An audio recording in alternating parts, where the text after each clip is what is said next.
Hello everyone and welcome back to another video from Appstacademy. In this video, I'm going to show you how to find your archive emails on your Gmail account. So let's get started right away. First of all, open up your web browser and then in the address bar type in gmail.com and press enter. You will then be taken into the Gmail website where you will be asked to log into your account if you haven't done so already. So provide your credentials and then you will be taken into your inbox.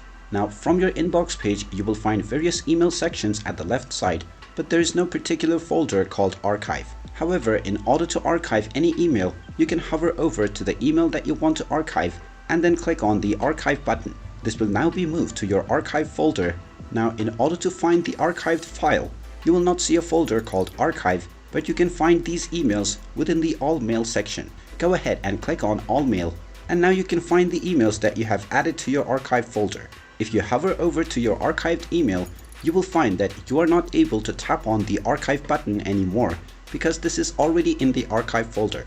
You can open up the email and then click on the three dots which says more and then click on mark as important or unread to move this email into the important or unread section as well. And now you will be able to access your archived emails in a different section. And there you have it. That is how you can find your archived emails on your Gmail account. If you find this video helpful, make sure you hit that like button and subscribe to our channel if you haven't done so already. Also ring that notification bell to never miss another update from us. Thank you for watching and I will see you again in the next video.